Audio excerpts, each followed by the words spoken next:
Hey guys, come along with me today while I write the fall to-do list of chores that have to be done before winter hits on the homestead.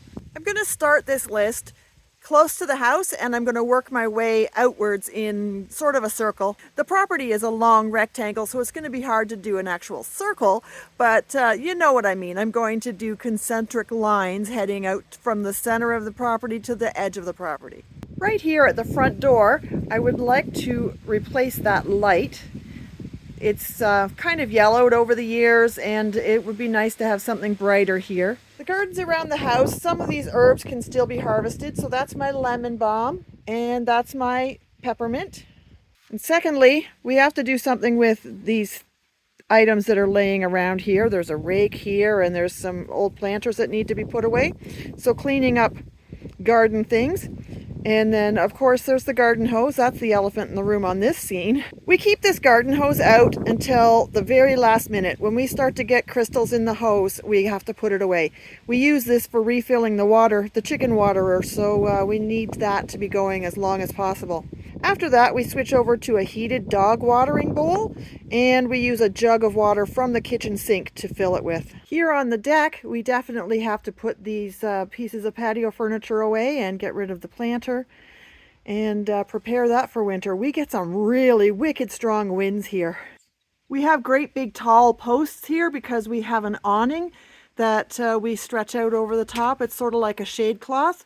We've already had to take that down. Last week we had some very wicked winds whipping through, and we didn't want this to pull a board off the side of the house.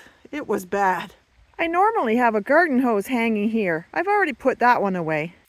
Our garden here has been mown down and I planted some garlic a few days ago. We left a few marigolds and calendula in place so that the bumblebees have something. And if you look, even though it's only 10 degrees outside today, there is a bumblebee in there now. He looks pretty quiet, but I think he's still alive. We have more bumblebees here. I'm glad I left these marigolds in. This will give them something to feed on for the last few days. As long as they're in the sunshine, they're okay. Oh, look, there's one coming in now. But as soon as they're in the shade, they become immobilized. They're too cold. The riding mower needs to be winterized and put away. I don't know where that's going to live for the winter. That's something else to determine. Oh, and Dan's camping hammock is there. He's going away for the weekend. Ugh. I think most homesteads have one of these. A pile of leftovers from projects. This needs to be put away. This is some step-in posts with some chicken wire.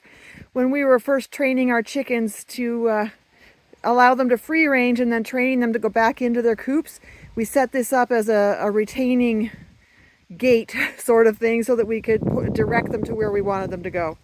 Chase them to where we wanted to go. They're getting it now. It took a while. The Canadian breasts are not as smart as the Sasso that we have from Frey's. All of this stuff needs to be put away so it's not a hazard to the tractor or the snowblower. I know our chickens need to have fresh bedding put in their coops.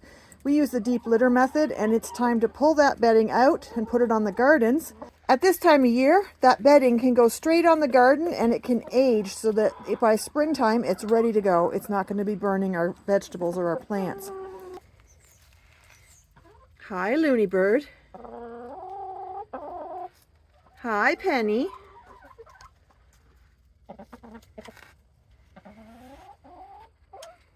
Hey, Goofball.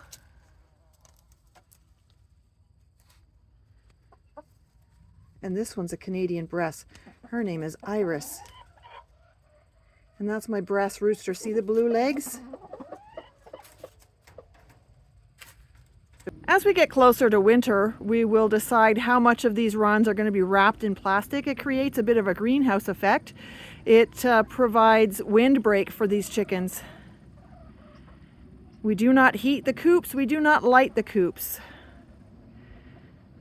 On the very, very coldest days when it gets down to minus 35, we'll put all of these all 11 of these into one coop instead of letting them sit in two coops so that their body heat will warm the coop up. And we might put in a brooder plate, which last year we used it. It brought the temperature up just to 5 degrees, which it's better to be at minus 30 than minus 35, right? A few days ago, I emptied the water out of this rain barrel.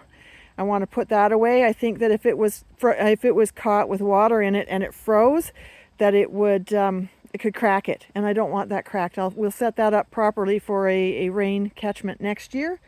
And then there's more debris to take in too, more chicken wire that needs to be picked up and put away before it just completely disappears. The grasses have been growing all through it, so it's time for it to be put away properly. This patch here was our garden this year. It was very high with weed, and my garden is done. I will put the chicken bedding on here to fertilize for the winter. So this is the end of our property. See the fence posts here? This is the end of our property. The barn is not ours, but we love to look at it. And the field across the way is not ours. It's owned by the same guy that owns the barn. He's become a good friend with us. Heck, if your property is surrounded by one person, you might as well get to know them. It's been a great benefit to reach out and know the neighbors. I don't think we have to do anything here at the fire pit. It's pretty stable. Even in the wind, nothing up here moves. We'll do something with that green cone though. So there we have our new compost heap. It was here. We just moved it about a week or two ago. The chickens were digging in it today. There are some tomato plants that probably need to be chopped up because they're not going to break down the way they are. But it's definitely working. It's shrunk to 1/3 of the size it used to be. And this is my Miss Lily. She's a good puppy. Yeah, she's so beautiful. She's about 12 years old now. And Jack Russells can live to be 18 or 20, so she's got a while. She's middle-aged. I've pulled out some lilac bushes that were here that were blocking the sun to the herb garden. I'll have to keep on top of that.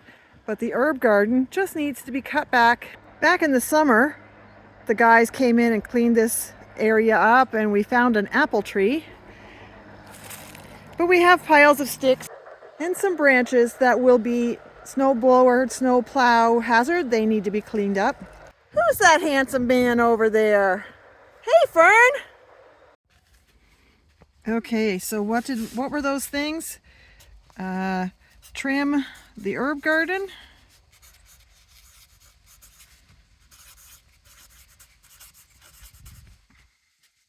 Remove branches.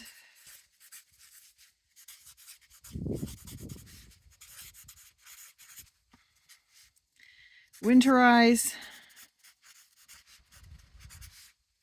and park riding mower.